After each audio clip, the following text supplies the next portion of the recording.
আমাদের এবার 10 বছরে পুজো পদার্পণ করলো।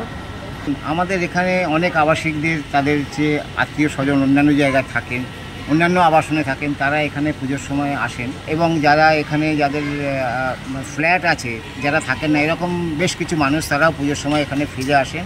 এবং এই যে পুজোর কদিন আমাদের এখানে সাংস্কৃতিক অনুষ্ঠান শুধু নয়, আমরা এখানে বসে একসাথে খাওয়া দাওয়া, সকালের জলখাবার থেকে শুরু করে দুপুরের খাওয়া, এবং আমাদের এখানে প্রত্যেক দিন দুপুরে কমপক্ষে 350 থেকে 400 লোক অংশগ্রহণ করেন।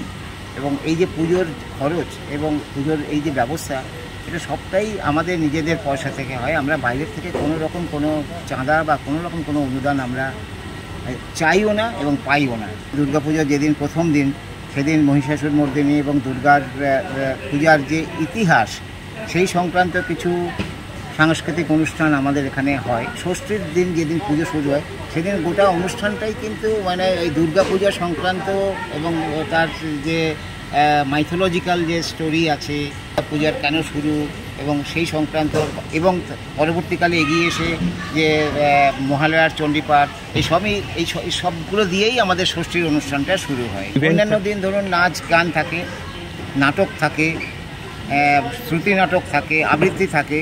সেই অনুষ্ঠানগুলোর মূল উদ্দেশ্য হলো সমস্ত আবাসিককে বছরের এই 3-4টে দিনের জন্য এক জায়গায় করা, যাতে প্রত্যেকের সাথে অন্তত বছরে একবার হলেও দেখা সাক্ষাৎ করতে পারে। কারণ দেখুন, সারা বছর প্রত্যেকে যে যার নিজের কাজে নিয়ে ব্যস্ত থাকে, প্রফেশন আছে, ছেলে মেয়ে আছে, সংসার আছে, তার অন্যান্য কাজকর্ম থাকতে পারে। কিন্তু এই পুজোর কটা দিনে আমরা সব কিছু ওই চাপমুক্ত হয়ে একসাথে বসে গল্প করা, আড্ডা দেওয়া, অনুষ্ঠানে অংশগ্রহণ করা, এটাই আমাদের কাছে সারা বছরের জন্য বিরাট পাওনা।